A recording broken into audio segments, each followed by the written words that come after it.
In the vast, sun-baked deserts of Arabia, where golden sands stretched endlessly under a relentless blue sky, there stood a grand palace of white marble and intricate arches. This was the home of Sheikh Khalid, a wise and wealthy ruler known for his fairness and strength.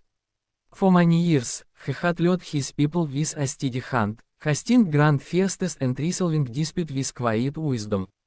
But now, as the evening winds whispered through the palm groves, a shadow had fallen over the palace. Sheikh Khalid lay ill in his opulent bedchamber, his honest vibrant eyes dimmed by pain. The air in the room was heavy with the scent of incense and medicinal herbs. Soft silk curtains billowed gently in the breeze from open windows, casting flickering shadows on the mosaic flowers. Servants moved like ghosts, their footsteps muffled on thick rugs, attending to the sheikh's every need.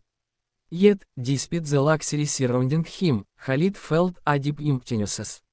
His body ached from an unknown ailment that had crept upon him slowly, like the desert reclaiming forgotten ruins.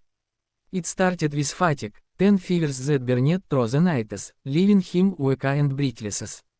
Word of the sheikh's illness spread like ripples in an oasis pool. The finest physicians from distant lands were summoned, doctors from Cairo, healers from Istanbul, even wise men from the Far East with their ancient scrolls and passions. They arrived in caravans laden with exotic remedies, vials of rare oils, powders ground from precious stones, and teas brewed from herbs plucked under full moons. Day after day, they examined him, probing with gentle fingers, listening to his labored breaths, and consulting in hushed tones. At first, there was hope. One physician prescribed a regimen of rest and elixirs, another suggested bloodletting under the stars. But as weeks turned to months, their faces grew long and somber. Tests revealed no clear cause, treatments brought no relief. The pain persisted, a constant companion that drained the life from Khalid's spirit. One by one, the doctors bowed their heads in defeat. We have tried all we know, they said, their voices laced with regret. The ailment defies our science. Perhaps it is the will of fate. The palace fell into a quiet despair. Khalid's family gathered around his bed, his devoted wife, Layla, with her eyes red from silent tears, his sons, strong but helpless, passing the halls, and his daughters, whispering prayers by candlelight. Visitors came and went, offering sympathies and stories of miracles, but nothing changed. Khalid himself began to withdraw, staring out at the endless dance, wondering if this was how his story would end. The weight of leadership, once a proud burden, now felt like chains. He longed for the simple joys he had forgotten, the laughter of children in the village, the cool shade of date palms, the taste of fresh bread shared with friends. Outside the palace walls, life continued in the nearby village. Among the humble mud brick homes and bustling markets lived a young woman named Aisha. She was no one special, just a simple girl of 20, with sun-kissed skin and eyes as warm as the evening fire.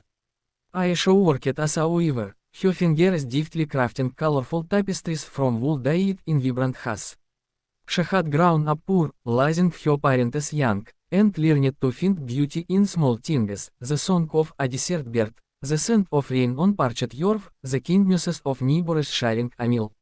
One fateful day, as the sun dipped low, painting the sky in shades of orange and pink, Aisha heard whispers in the market.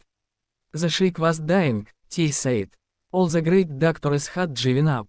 Moved by a quiet compassion, she gathered a small basket of gifts, fresh figs from her tiny garden, a loaf of bread she had baked that morning, and a woven scarf patterned with stars. It was nothing grand, but it came from her heart. With a deep breath, she approached the palace gates, her simple robes fluttering in the wind. The guards, surprised by her boldness, hesitated. What business do you have here, girl? One asked, his voice stern but weary.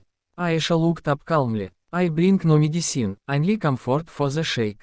Please, let him see him.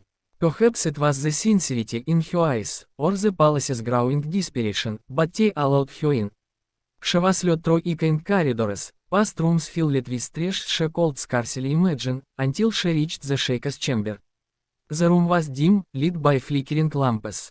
Khalid lay propped on pillows, his face pale and drawn. His family eyed her curiously, a mix of hope and skepticism. Aisha approached slowly, her steps soft on the cool tiles. She knelt by his bedside and offered a gentle smile. "Peace be upon you, Sheikh Khalid," she said in a voice as soothing as a lullaby. "I am Aisha, from the village. I have heard of your suffering, and it pains my heart." Khalid turned his head quickly, his eyes meeting hers. He expected another healer with false promises, but suddenly a plain girl with kind eyes. "What can you do that the doctors cannot?" he asked, his words faint. Aisha set her basket down and began to speak, not of cares or passions, but of stories. She told him of her life, the hardships she had faced, the losses that had tested her spirit. "When my parents died," she said softly, pausing to let the words settle, "I felt the world crumble.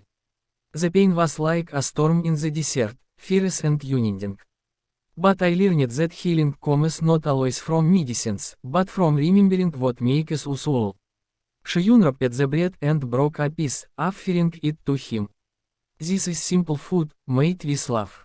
Eat, and think of the herb that gave it." Khalid hesitated, then took a small bit. The warmth and flavor stirred something deep within him, a memory of his youth, when he wandered the sands as a boy, free and unburdened. As the evening deepened, Aisha continued.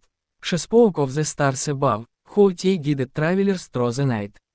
She sang a soft melody her mother had taught her, a tune about enduring winds and blooming flowers. Her words were unhurried, weaving through the air like threads on her loom. Khalid listened, his breath growing steadier. For the first time in months, he felt a spark, not of physical strength, but of inner peace. This girl, with no titles or knowledge, had touched a part of him the doctors could not reach, his soul. The twist came gently, like dawn creeping over the horizon. Aisha revealed a small secret. She had once been ill herself, stricken by a fever that mirrored his own. "The doctors in the village said I would not survive," she whispered. "But a wise elder told them to listen to my heart's whispers.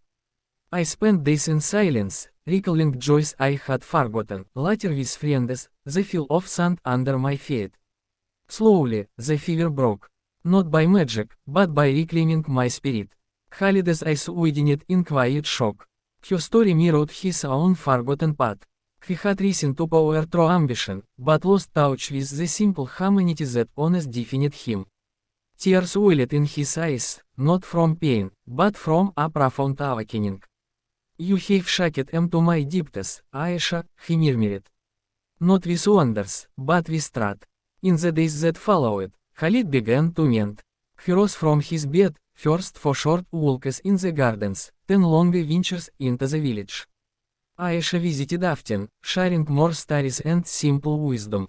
The palace transformed, filled with renewed life, fiestas were rich and poor dined together, later echoing through the halls. Khalid never forgot that gentle girl. He honored her not with gold, but by living with greater kindness, remembering that true strength lies in the heart. And as the desert winds carried tales of his recovery, Aisha returned to her weaving, content in the quiet knowledge that sometimes, the simplest souls hold the greatest power. In the end, under the vast starry sky, peace settled over the land like a soft blanket. Khalid stood on his balcony, breathing deeply, grateful for the second chance. Life, he realized, was not about conquering illnesses alone, but about connecting souls in the quiet moments that matter most.